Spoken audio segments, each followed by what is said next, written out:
There is the rumor that's going around that there's an individual that goes by the name of OTF Jam, and they're saying that he wore a wire.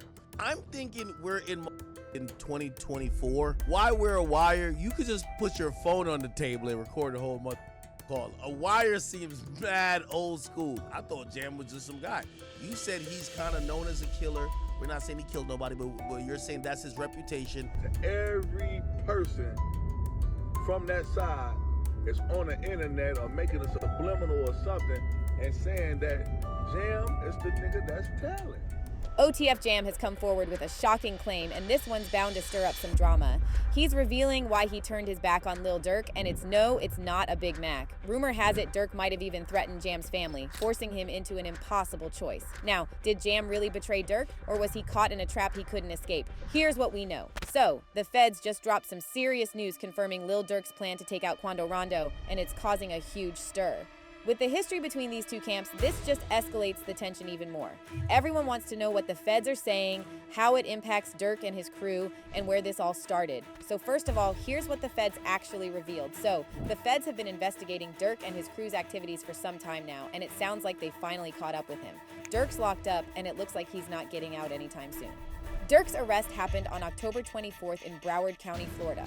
His plan was to skip town that day, and get this, he didn't just book one flight. He allegedly reserved 3 different flights to Italy, Switzerland, and Dubai, probably trying to throw off the feds. His real plan was to escape on a private jet, but before they got him, 4 other members of his OTF crew had already been detained. Now the feds are pointing the finger directly at Durk as the mastermind behind the planned hit on Quando Rondo, which ended up taking his cousin's life. And they say they've got a lot of evidence to back their claims up. It's obvious they were determined to get Durk, and it looks like they pulled out all the stops to make it happen. But Lil Durk isn't the only one caught up in this mess. The entire OTF crew is facing heat too.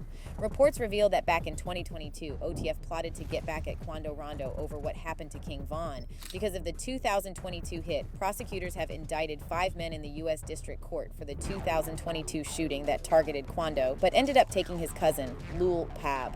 The indictment, filed in Los Angeles, lists these individuals: Kayvon Vonnie Grant, DeAndre Dede Wilson, Keith Flacca Jones, David Brown Eyes Lindsay, and Asa Boogie Houston. And these are some serious charges. We're talking conspiracy to commit murder for hire resulting in death, and using firearms, including a machine gun, in a violent crime. So here's why the indictment came in. According to the feds, these guys used an OTF credit card to book flights to California on August 18, 2022, so they could track Quando and his movements. It is yet uncertain as to how OTF knew Quando would be in LA, but they did. Once in Los Angeles, they tracked down Quando's location. Then Vonnie flew in from Miami on a private jet to oversee the operation, booking hotel rooms for the crew and supplying firearms for the mission. He also rented 2 cars, a white Infiniti and a white BMW, to use during the operation, and the team tailed Quando's black Escalade before opening fire on it.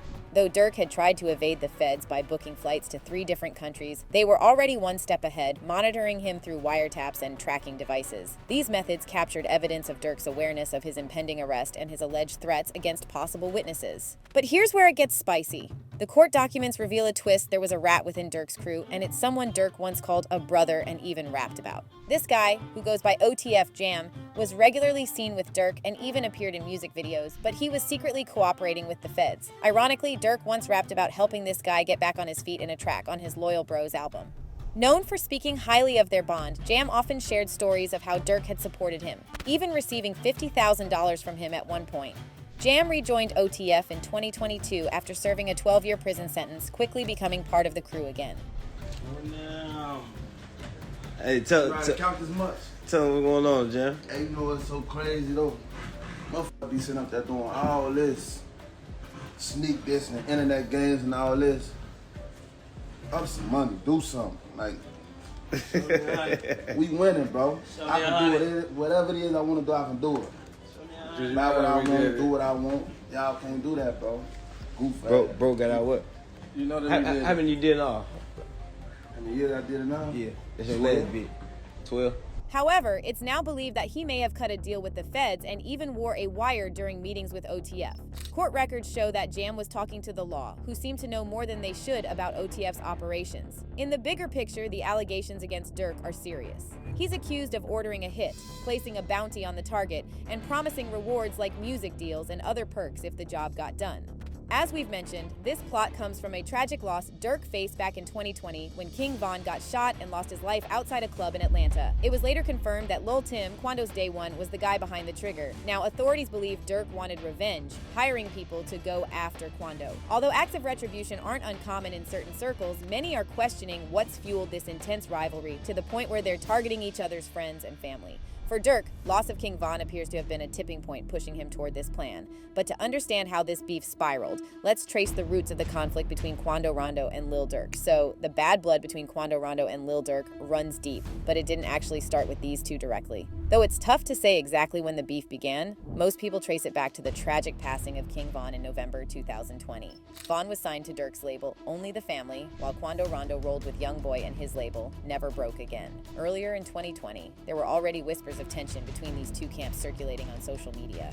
But things really started to heat up when King Von posted photos of himself with NBA Youngboy's ex, Jania. Von claimed it was all business and nothing personal, but the photos stirred the pot, sparking drama between him and Youngboy. Meanwhile, Quando frequently jumped in to defend Youngboy, his label head. Under social media pressure, Von addressed the rumors during a November 5th, 2020 interview with DJ Academics, insisting there was no beef with Youngboy. Yeah, all right, so you wouldn't have no rap beef. You wouldn't be having no rap beef then. Nah, hell nah, ain't no rap beef. What? Ain't no rap beef, and it ain't no real beef unless somebody got shot or something, or You know unless what somebody. people told me? People told me you and Youngboy was beefing or something like that. I You know they said was something saying about that a lot. what happened, Von? What's going on with you, man? They be saying that a lot. It's like we got the same interests and holes, and then you know how the internet will try to make it. Don't tell me I got problems over girls. No, it's the internet, gang. It's the you know, they'll try to make it like that because it's the internet. You see what I'm saying? And then you know how females will try to make it like that because they females, and they'll try to make it like one motherfucker hard and try to. It be just all type of shit. Unfortunately, within a day of that interview, Von's words seemed to come back to haunt him. So, around 2:15 a.m. on November 6th, 2020, a fight broke out between Von's crew and Quando Rondo's team outside the Monaco Hookah Lounge in Atlanta, Georgia.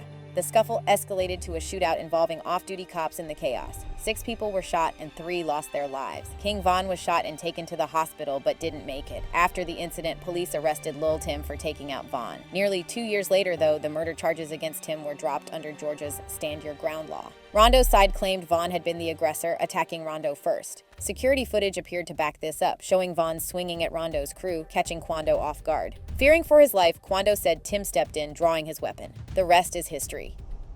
Did you think that King Von survived the shooting, or did you know that he was gone at that point? No, I didn't.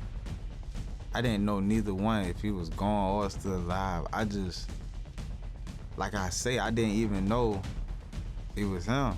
So I didn't even know if he was dead or alive. I just was trying to make sure Quando was good. Even though Quando Rondo and his crew were cleared of charges, Von's fans and friends continue to blame him for Von's death. Quando has been asked to speak about that night many times, but he often dodges the details. Man, I don't, that, bro. Hey, I already told you, bro. I never knew it was a problem. A nigga didn't pull up for that. To be honest, I was in a car sleep. Didn't even know, like, I didn't know that other artists was gonna be there. Nothing like that. But his silence hasn't stopped the tension with Durk from building. While Quando had no issue with Durk before, Von's death put him directly in Durk's sights, especially given Quando's dismissive attitude about the whole incident. It's not only Von's fans who have taken issue with Rondo. His unapologetic stance on the situation and his public support for Lil Tim have only stirred things up further. Over the years, Quando has openly expressed his dislike for Durk. In a 2023 interview, he made it clear he has no love for him. Since Von's death, Durk and Quando have continued taking shots at each other on social media, keeping their feud alive and fueling the rivalry between their camps. But now it's starting to look as if the problem for OTF wasn't coming from the outside. Durk's downfall may have happened because of Jam and the fact that he gave Durk to the feds. Because of that, it's no wonder that there's been a lot of buzz lately about OTF Jam, and the rumors that are spreading are pretty wild. One rumor even said that Jam got murked because he snitched on Lil Durk. There's a video going around that people are claiming shows this actually happening, and as you can imagine, it's blowing up. But here's the thing, reliable sources claim that those rumors are all made up. People close to OTF Jam are calling this whole thing fake news. Jam is still very much alive. In fact, Jam is out of jail and reportedly in Hawaii, waiting on Lil Durk's upcoming trial. Adding even more to this story, OTF Jam himself recently took to Instagram to set things straight. He's now saying that it was actually Durk who snitched on him. He's referencing a line from Durk's recent track where Durk says, "If Jam get out that jam, I give him 50. He ain't gotta ask again," which Jam claims was Durk calling him out and putting him on police radar right after. Jam believes that this track stirred up heat with the cops, supposedly suggesting he'd turned into an informant against Durk in the first place. Jam's statement on Instagram went right at these claims, saying Durk put him on blast and set him up with law enforcement to pressure him around the Quando-Rondo beef that resulted in the death of Quando's cousin, Lil Pob. So, rappers tend to snitch on themselves in their lyrics all the time. What we have going on between Jam and Durk ain't that different. It feels like Durk's verse was practically telling on him, like saying he's been out here catching bodies for a while. And we all know there's no statute of limitations on murder. If they have evidence, they can come after you no matter how long it's been. In his Instagram post, Jam asked, "Who snitched on who?" He snitched on me in a song. Police all up on me after that. So, he's basically saying Durk's lyrics got the police looking at him a lot harder. But hold on. Jam's got his own song called Federal Freestyle, where he more or less incriminates himself too. He even acknowledges in his post that rappers snitch on themselves all the time. So, Jam's calling Durk out for what he's doing himself. It gets more interesting because Jam, in some of his own songs, talks about being the little one taking out the big homies and other similar stuff. In other words, he's been snitching on himself too, especially in that Federal Freestyle track. In that song and in another track, War with the City, he drops lines about his OTF crew, like how they only rap to keep their street rep alive. So now it sounds like he's actually giving his crew a free pass to rap about the stuff they've done together.